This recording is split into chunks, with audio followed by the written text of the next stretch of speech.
Welcome to the Bros of Gardening. I'm Mike Westphal, and I'm joined, as always, by my co-host, Daniel Van Dyke. How you doing? Good. I'm doing good, bud. How are you? Good. And look, there's a new face here. You can see his face. This is Alex, the producer that is usually behind the scenes, but he's in front of the camera today and if you're listening to the podcast, you'll hear his voice maybe a little bit more today because today we're having a bro versus bro on our favorite shrubs. So we're kind of having a shrub off, I guess you could say. Absolutely. So it's going to be a lot of fun. Daniel and I have listed out our 5 favorite shrubs, and we are going to list them 5, 4, 3, 2, 1. And Alex is going to judge them to see who the winner is. Yes. So pressure's on. Each shrub that we'll list, we'll kind of give a little description and why it's one of our favorites, and we'll kind of talk about it a little bit. So that way you know why you might want to plant this shrub in your landscape or around your yard or in containers or whatever you might want to do. So we'll give you a lot of information, and then Alex will kind of make a decision. The good news is Alex doesn't know a ton about plants, so he's going to learn along with y'all, and then he'll make his decision based off of what he thinks is the best one. Sounds good to me. Yeah. Shall we get started? Let's do it. Let's do it. All right. Who wants to start? We're going to do number 5 first. You want to go first or me? Go for it. Okay. My number 5 favorite shrub is Indian hawthorn snowcap. So we're trying to pick some specific varieties, but Indian hawthorn in general is a great shrub. It's very easy to grow. It's very low maintenance. It forms a nice little dome shape. It gets about 3 by 3, maybe 3 by 4, so a little bit wider than it does get tall. So it's a great kind of second tier drop down plant. It's evergreen, which I love. You know, a lot of people want a evergreen shrub in the front of their landscape. It blooms in the spring, it can take full sun, and it changes color in the winter. So the snowcap specifically changes to kind of a really dark maroon color. And as it kind of works out of that maroon color, it becomes white. It blooms with a white flower. So it's a really interesting shrub. It's very, very low maintenance. Now, the only downfall, if I were to give you a downfall to pick on, is it's kind of like deer candy. So if you've got deer, the deer will eat it. But if you don't, it can grow in coastal areas. It can grow in colder climates. It does very, very well. It's just one of my favorite shrubs. It's kind of a go-to, especially for the beginning gardener, for somebody that's in the landscape.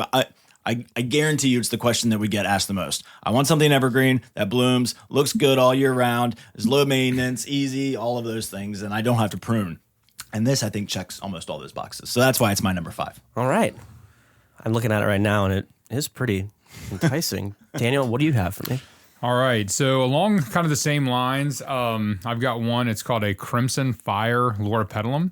Yeah. It's one of my favorites for a lot of the same reasons that Mike just listed. Again, Loropetalum is a big family. Like there's a lot of different Loropetalums when you look it up. Some that get 10, 12 feet tall. This is a little bit more of a compact version. It's not going to get too big, but some of my favorite characteristics are, again, it is evergreen. Yep.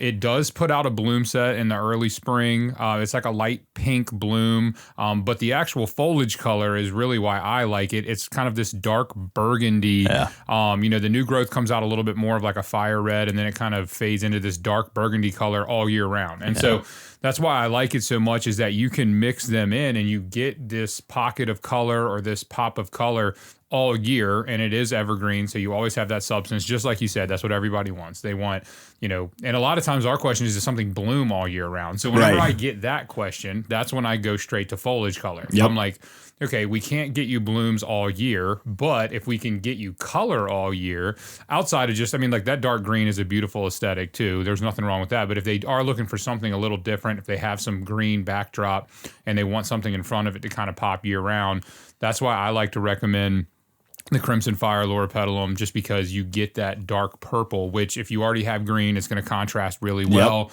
It can go like, lighter colored, siding on houses, the red pops and, that purple pops. And so, it's one of my favorites. Again, a lot of the same reasons, very low maintenance. If I had to give a downfall to it, again, it won't die back or die out from a cold winter. If it'll get a little bit of winter burn if we get a really, really harsh winter. It might defoliate a little bit, but it's going to come back.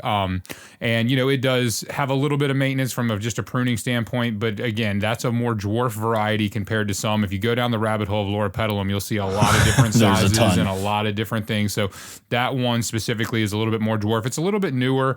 I'd say it's been around probably, I don't know, it might be 7 to 10 years now. now, but it's on the newer side of some of the loropetalum, and that's become a tried and true for me when I'm, designing and doing stuff like that for a lot of those reasons. Yeah, it's a very cool one. It is a very cool one. And I love Indian hawthorn too. I think I'll have to give Daniel this purely because it has the color the whole time. Yeah, and let's go ahead and check that. and it's also don't have any deer problems as well. Yeah. And our winter seasons here aren't always that bad.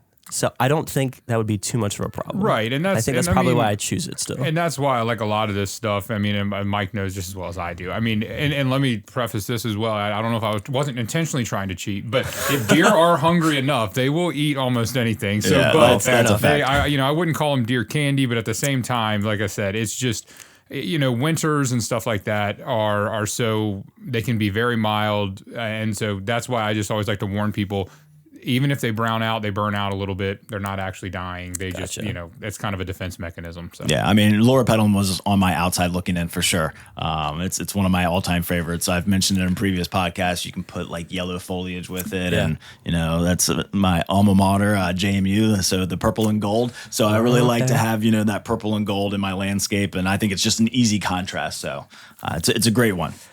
It is a good one. Sorry, Mike. Fortunately, this is going to Daniel. I do need a pen, though. Sure you are, sir. Gotta make tally of what we got here. All right. So number 4, we'll make Daniel go first on this one. All right. So number 4, I went with a plant called Soft Caress Mahonia. So again, if this is if you go with Mahonia and you go down the Google rabbit hole, that is classically a very sharp bush. That has it's a sticker, it looks kind of like an old school holly, and it's there's a lot of different forms. Again, there's a lot of different varieties, but Soft Caress is exactly what it says. It's soft to the touch. Yep. What I like about Soft Caress is it gives you a little. It grows in the shade, which a lot of my favorite shrubs, admittedly, they need sun. A lot of times that correlates with a lot of the the flowering and stuff like that. And so what I like about Soft Caress Mahonia is it can be planted in the shade. It can take some sunlight as well, but it really does thrive in the shade. I've planted them under trees. They do well as understory plantings. Yep. But they also kind of have a tropical feel to them. And they do. I mean, that's something we talk about a lot, is trying to achieve different aesthetics, but still be kind of climate conscious. And right. So that's one that I go to a lot. If somebody's like, oh, they live in our area where they can't do a lot of tropicals, it's in the shade, but they want a tropical look. Well, that can be a tough puzzle to solve. Right. So that's why Soft Caress Mahonia kind of caught my eye, and then we haven't had a lot of issues with it, and I really like them, and they are relatively deer resistant. Again, when we're planting in areas that are that do have the deer problem. So you'll notice kind of a theme with mine a lot of times is trying to defend against certain issues that it can have. But Soft Caress Mahonia, it does have yellow blooms, and it blooms in kind of like the wintertime, and so it's a really cool plant that gives you some texture and aesthetic differences that a lot of other plants don't. And then it does give you some blooming as well. So it's a cool looking plant too, and it looks a little different. So that's why it gives you some interest that maybe not everybody has seen before. Yeah, so. you're definitely going to want to look that one up. I mean, it's very cool. It almost has like a fern-like feel to it. Sure. Really cool There's plant. some pretty good pictures of it here online. It's really nice. I don't know. Daniel's I'm got a up good against it. I don't know if this one's going to take it down. But, all right, what do you got? My number 4 is Autumn Empress Encore Azaleas. It's a classic. I think azaleas are a classic of any kind of garden, whether you're doing cottage or classic or English, or just if you wanted something that's blooming. Again, it's a blooming evergreen plant. It does prefer a little bit of shade, so it's kind of a good one to go up against Soft Caress because it does like a little bit of shade. Although I will say, why did I pick this specific one? Well, there's, thousands and thousands of azaleas that you can choose from the old-fashioned azaleas, like the Delaware Valley White or, Crimson Tide. I mean, there's so many to choose from. But the Encore Azalea series gives you, maybe not as big of a bloom set as you would get with a traditional azalea, but you get them spring, a little bit in the summer, and again in the fall. So you almost get 3 seasons worth of blooms. It's evergreen. This one actually turns a maroon color as well in the winter. So it's really 4-season interest. It's really kind of always doing something. And it gets a perfect size. It's like a 4x4, which is kind of a great foundation shrub. And what I'll also throw out there is the Autumn Empress has a very waxy leaf. So it almost looks like a boxwood. It's a small kind of boxwood shaped leaf. So for me, it's a foundation plant. It blooms. I've seen them growing in full sun pretty well. They really have very, very minimal issues. If you're looking for an azalea, this is my go-to azalea because you can hedge it. You can make a nice little low hedge if you wanted to, like a border. You can plant them individually. You can mass plant them. So the versatility of it is great. And if you're looking for an azalea that doesn't have really that traditional azalea look, it has a little bit more of that evergreen boxwood kind of traditional feel. It's a great one. So Autumn Empress Encore Azalea. I will say too. I mean, I love all shrubs, and so that is a great one. Again, trying to solve different problems, and like Mike said, you get blooms for almost 8 months out of the year. You'll have some type of color on there, which is, again, that's hard to replicate when it comes to blooming evergreens. So I think Mike wins this one. I think I just talked. You kind of just sold Mike. He sold me on it. What can I say? So. We should try and poke holes in each other's face. That's what I was gonna say, whose team do you want? All right, so that's 1-1 for both of you. Let's do the third one. Who should go for this one? You're up first. All right, I'm back up again. Okay, so I'm gonna go with Autumn Rocket Camellia. Camellias are a classic. It's in the Sasanqua camellia family, which is the fall blooming camellias. So there's spring blooming camellias, there's fall blooming camellias. Fall blooming camellias are one of the easiest groups, I think, because a little bit smaller flower, but they can take sun or shade. They bloom in the fall when really nothing else is blooming. The Autumn Rocket is a pure white bloom. It's very formal in shape and size. And the thing that I really like about Autumn Rocket Camellia is it grows in a very columnar habit. So it gets in the landscape probably 8 to 10 feet high by about 2 to 3 feet wide. I love them in containers too. They're a great centerpiece in a container. You can plant pansies around them in the fall and winter, and then petunias in the spring. They're great for a very skinny hedge. So if you're looking for something, where you're trying to look for a very narrow hedge, so sometimes hedges can get very wide. This is a great option for you. It's a great framing plant as well, so you can plant them at the anchors, the edges of your house, or next to your doorway, which is a great way to kind of bring that kind of formal kind of upright habit. So it's a really, really cool one. Autumn Rocket Camellia. Yeah, and that's one that we use a lot in landscape too. Like you just said, framing, trying to find that vertical element, whether it's framing up a front door, a doorway, corners, trying to get that height when you don't have to have a huge overpowering bush. So it is funny you went with Autumn Rocket. And it was funny. I was going to ask if you could put it in a container. Oh yeah. So it's a great one. All right, Daniel. So oddly enough, this will sound a little familiar because I went with Shishigashira Camellia, which is another fall blooming camellia, a Sasanqua camellia, like Mike said. And one of my, everybody, when you talk camellias, they picture a lot of times it's the Japonica camellias, those big cup blooms and everything else. But what I do like about Sasanqua camellias too is that they can take a lot more sunlight. And so a lot of times front foundation plantings and things like that are in, have more sun. And so it's, I feel like I'm also talking for Autumn Rockets here as I'm explaining why they're both. But so they give you pops of color again, where a lot of things are going dormant. If you have perennials, you have things like that.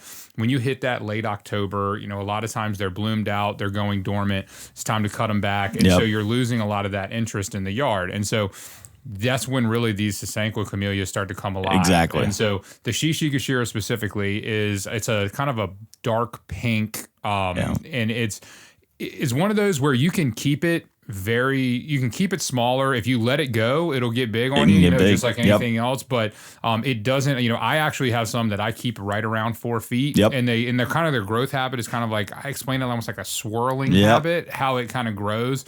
And so it's easy for me to kind of keep them at a certain height. And again, you get this beautiful pink color. Very low. I mean, there's not a lot that messes with Sasanqua camellias as far as diseases and or bugs or anything like that.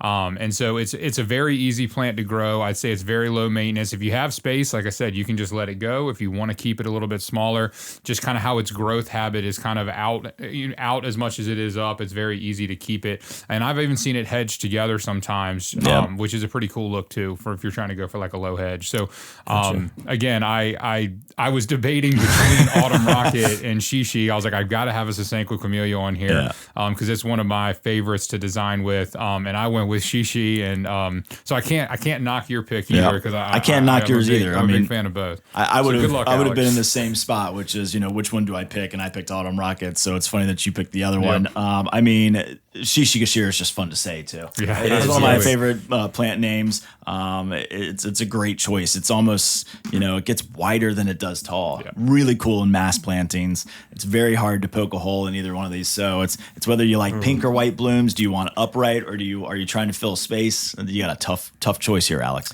Well, in this mythical landscape that I'm making in my head, I've already got a lot of like pinks here. So Daniel, I'm sorry, but the Autumn Rocket. All right, I pulled ahead.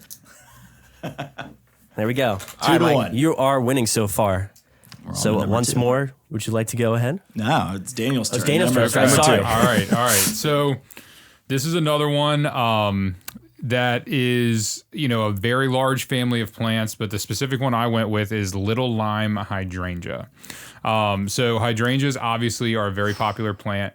Again, there are so many different varieties of hydrangeas. And tons. Just like, you mentioned azaleas. I think those go hand in hand. Every year there's like 10 new introductions. Come out with new ones. And so it's always exciting. And so little lime hydrangea was a byproduct for me. So the limelight hydrangea is a paniculata hydrangea. So it has a little bit more of a conical bloom to it, not necessarily those big mop head blooms. And it could take more sun. And that was the limelight. Now, not necessarily the problem, but limelight hydrangeas get huge. They can get massive on you. And so that's great if you have the space. They're showstoppers. But so what little lime hydrangeas is they're just kind of a dwarf variety of the limelight hydrangea. So you get those beautiful white blooms all summer long. And again, they take a lot more sunlight than normal hydrangeas. They actually really enjoy the sun. Full sun. A lot of the mop head, the macro hydrangeas like endless summers and stuff, they prefer a little bit more shade. So little lime hydrangeas, if you count the bloom heads, they might get 4 feet, but they stay right around 3 feet. You can kind of keep them in a 3x3. They give you a pop of color all summer, very low maintenance. And again, you talked about mass plantings. We've mass planted some little limes. And it's just, you can't help but stop and just kind of admire them because when they start doing their show in the summer, they're pretty hard to beat. And again, I always defer to things that are low maintenance, disease resistant, comparatively speaking. They don't need as much water, just because again they're a little bit built more for the sun and doing some of those types of things. So little lime hydrangea has become a staple for me to design with, especially because a lot of people, they say they want hydrangeas and they have full sun. Well, especially on the front of a house, you don't want to put something that's going to get 8 feet tall. So it solves different problems for people. And that's really what I look for, is to still give the aesthetic and kind of what they're going for.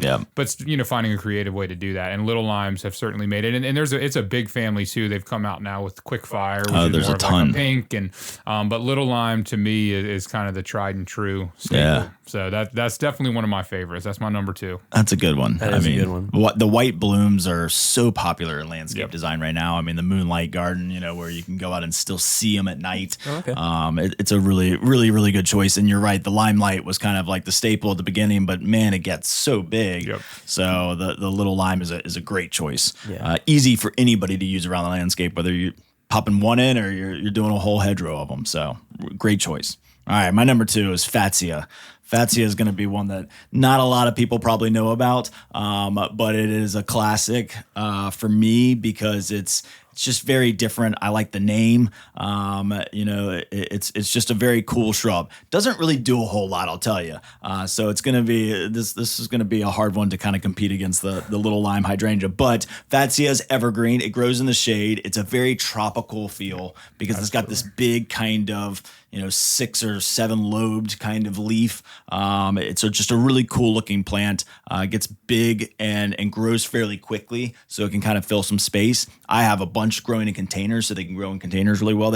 I didn't pick a specific variety because if I were going to pick one, I'd pick the original Fatsia. It's just a green Fatsia. But they come up with 2 new ones, a camouflage and a spider web that have a little bit of variegation in there. What I really think is cool is it took me many years to see them, but they get this really cool bloom right about that February time frame. Okay. It's not noticeable. It's not super recognizable. It's kind of, it's not alien-like, but it's very curly and kind of weird. weird and it's just green and it kind of stays with inside the shrub. You don't really see it. You almost have to like peer inside to find it. But they're really cool looking. You can cut them back pretty aggressively and they'll come back every year. But it's a really cool, great tropical plant, like you mentioned, for your soft caress mahonia. If you're looking for a tropical look in the shade, it's sometimes hard to pull off. This will do it for you. You can grow them in containers. They look great in mass plantings. They're pretty easy to grow. So I'd say Fatsia is my number 2 for sure. See, this is hard because we talked about it on a previous podcast. So, and I was editing, looking for image references for it, and I was like, this is the camel one specifically as well. It's really cool. And the spiderweb as well. Oh, damn, this would be hard.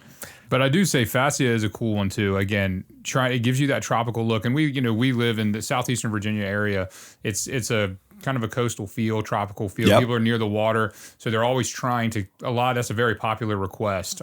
Is that, and so being able to obtain that, and it is an evergreen, very low maintenance. So again, I love Fascia too. So good luck, Alex. Give me a second He's here. not better than Little Lime. I actually gonna have to go with the Little Lime hydrangea. Growing up, It's a good choice. my family used to have tons of hydrangeas in the backyard. Yeah. And I don't think we ever had a home without one. I Yeah. mean, truly, my mom loved them. So kind of going back to childhood here, a little nostalgia, I think I'm gonna go with the Little Lime hydrangea. And it's a good choice because now it's 2-2, and now we've got to hear our number ones to see who wins the battle. So, it's a good choice. Fatsia is one of my all-time favorites, but it was going to be hard to compete against the Little Lime for sure. Yeah, sorry, Mike. All right, number 1. Here we go. Last one, guys. All right. So I'm going to throw a curveball and do something kind of weird and different, as I typically do. Edgeworthia is my number 1. Edgeworthia is a very different shrub that you probably, again, haven't heard a whole lot about, but I'm going to sell you one right now because it's one of my favorite shrubs. It's my number 1 shrub for sure. I've always had one at both of my houses. I've grown them in containers. I have them in the landscape. Every time I see one, they're completely unique. So it's kind of like the Japanese maple of the shrub world for me. Okay. There's not 10,000 varieties like there are Japanese maples, but there are multiple varieties nowadays. But the typical, yellow blooming Edgeworthia is my favorite. And here's why. It's got seasonal interest all year round. So right now in the winter season, it's starting to bloom, and the blooms are absolutely amazing. So they start to open up from the outer edges and they open all the way to the center. The blooms last a very long time, almost probably a month and a half, which is pretty long. It has a gardenia-like fragrance. I mean, it's so potent. It's amazing. And it's really, really cool looking right now as those blooms start to open. Those early pollinators that are out looking for a little bit of nectar, it's the only source that they really have. I mean, there's some hellebores blooming out in the landscape right now, but Edgeworthia is one. It's also called paperbush. Its origin is China. They used to actually make paper out of it. So it's got a long lineage, been around for a very long time. So it's lived through a lot. After the blooms fall off, then you get these really cool kind of spiky long leaves. So almost like a banana leaf, but a little bit shorter. And it's really, really unusual because it kind of comes out in the bluish hue. And then they start to hang. So as the season progresses, the leaves kind of start to hang and it gives a tropical feel to it. So it's got these big, long green leaves that are really tropical. Fall color is bright gold. All the leaves fall off right about the same time, and then it shows its habit. So in the winter, after the leaves fall, it starts to set its buds, but it's got this really cool kind of branch structure where every time it breaks in 3s. So you get this kind of 3-prong break, and you can prune them and you can get them and you can keep them really tight and kind of shrub-like. I like to let mine grow kind of naturally and get kind of tree-like, almost like a small tree. So they can take sun, they can take shade. They're very easy to grow. It's the fragrance on it, mine just started opening, and of course I caught it the other day. I just happened to walk by. I was like, it must be opening because I can smell it. So it's something that I visit throughout my time in the garden. It blooms right around my birthday and my daughter's birthday, so it was kind of planted for her. So we can always remember that. So it's just a sentimental plant for me. It's really cool. It's unique. I've seen them in mass plantings. I've seen them in containers, and I've seen them as specimens, and they're just really interesting and different. And sometimes I think that's what people want, is a little bit of difference. And we've talked about some great shrubs that can be used in lots of different ways. But if you're looking for something kind of exceptional and an all-star of the landscape, the Edgeworthia is what I would pick. That is a very interesting one. I'm looking at it right now. I'm not gonna lie, I did not see that one coming. And I don't think I've ever seen this before. But I will say you were exactly right. And that's one where we talked about the impact of mass plantings. That one can be equally as effective as a specimen, you know, if you're looking for a shrub. And so a lot of times we plant 1s and 2s of those where, you know, on different sides to kind of create that focal point. So like I said, 5 through 2 were all evergreens, and then my last one's deciduous, but it's a cool one. Yeah, absolutely. Daniel, what do you got for me? I mean, he sold that one pretty well. I'm not gonna lie, but that was a really good one. I think I want a Edgeworthian now. But all right, so anybody who's probably listened to this podcast or who has ever dealt with me from a design standpoint probably knows what's coming. And so my number one plant is a Goshiki osmanthus. If you come to our retail store here, you'll see them all over the landscape, which is you know, thanks to me. But I'm a huge fan for. It's certainly not as showy as some of the other ones we've talked about. It does not bloom really. I mean, it is just a complete, it's just, you can build a landscape around it. It's the bones of the landscape. And so what it is it's the other name for it's kind of false holly. So if you picture kind of like a spiked leaf from a holly standpoint, but it's not a sharp holly. Like you can grab it with your hand. It's not going to stick into you. So it's not dangerous. But again, as you've noticed a theme here, it's a problem solver. So the pointed leaves are enough to kind of keep critters away. Nothing really eats it. Deer aren't going to eat it. You know, things aren't really going to munch on it at all. Extremely disease and drought tolerant. It does not need a lot of maintenance. It doesn't need a lot of wear and tear, or it can take a lot of wear and tear rather. And then again, it's very slow growing. So if you never touch it, you can let it get pretty big. It'll get big on you. But I have them in my front foundation, and I keep them about 3.5 feet with one pruning a year, basically. And they've been in for about 7 years now. So they do not grow very quick at all. They naturally stay kind of nice and tight. And that's, like I said, with one pruning a year. You can hedge them. I mean, you can do pretty much anything you want to do in the landscape with them. But then on top of that, kind of like going back to the loropetalum, one of my favorite thing about it is it's kind of this speckled green and gold color all year round. So you have year-round color, and then the new growth when it comes out is kind of this bright red color. So it kind of opens up bright red, so you have that red on top of that green and gold. And then as it opens up, gets some sun, gets whatever the case, it kind of fades into that gold and green speckled variegation. And so you can create these color concepts and color contrast with, I mean, one of my favorite pairings is with loropetalum. So you have that dark burgundy color on that green and gold backdrop, and it can just be a beautiful combination of things. And it's a problem solver. If people are, hey, we have a tough spot, we can't get something to grow, it can take sun, it can take shade, you can put it anywhere you want to put it. And so I tell people all the time, especially if they have a garden, you know, if they have one side of their front foundation that gets sun, one side of their front foundation that gets shade. Well, that can be a tough problem to solve because you want to have, you know, balance, symmetry. Right. Well, this is one of those plants where you can stick it in both. It might grow a little bit faster in the sun. You might have to prune it a little bit more, but it'll really grow anywhere and without very much, you know, maintenance or care at all.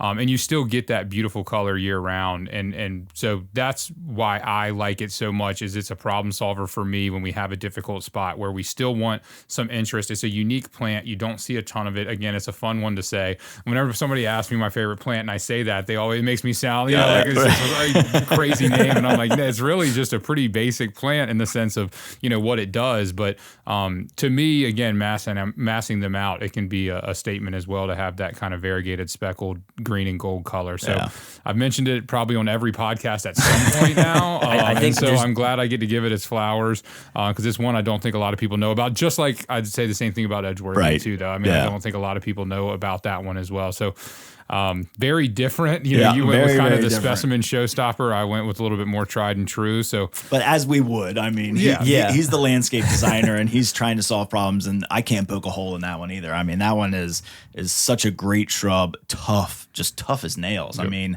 my father-in-law dealt with tons and tons of deer issues, so he's got a bunch of them planted in his back landscape. It just solves a lot of problems, and so if it's a tough choice because, you know, from a retail perspective, you know, I want blooms and different and unusual to kind of excite customers and give them something different. But this one's going to solve more problems. We're going to sell more of them. It's a great shrub. Got a tough choice. Oh, man, I don't know. These both are really good. I really like yours, Mike, just because it's so different. I think though I'm going to go with Daniel because I love problem solvers for sure. Just at least things that'll just kind of work in the landscape as intended, right? Well, if one of those shrubs needed to be more well known, it's his for sure, because it just solves so many problems. It's a great Right. plant. I kind of went with that theme throughout my list of evergreens solving people's problems. They want something that blooms. It's evergreen. It can take sun or shade, and so I completely agree with them. I had to throw the curveball out there. It's a last ditch desperate It was a effort. curveball, but it was very good. It's a very unique plant. Like I said, you 100%. really can build a landscape. I always say you start with kind of that specimen focal Yep. point, and if you have enough room to do a tree or whatever but you can literally do that with an Edgeworth For sure. and it's one that again not a lot of people think about. So both of them Both were, truly very good. were good ones. Maybe I also just picked it because I've heard you say it so much. I'm trying to Making these brainwash podcasts. everyone. I'm But no, doing my best. It is a very cool looking shrub. So Well, awesome. That was a lot of fun. That we was have our fun. winner, Daniel. Ah, yes. Daniel won this round. We're going to do this again, though. I Okay. guarantee it. We'll pick another group, maybe trees or perennials or something like That'll be that. fun, yeah, we'll do So we'll do this again. That was a lot of fun. The bro versus bro. Thank you, Alex, for judging Thank you, sir. and keeping us in line and getting us through our list and not letting us get off topic, because we could easily do that with this one. So thank you all for listening. Next week, we'll be talking about coastal landscape. Daniel mentioned coastal with the Fatsia. We're got lots of other plants that we're going to talk about when we talk about coastal landscape design and how you can kind of bring that coastal feel, whether you're on the beach or, up in the mountains. We can help you kind of feel like you're coastal living wherever you live. So we're going to talk about that next week. Thanks for tuning in, and we'll see you next time.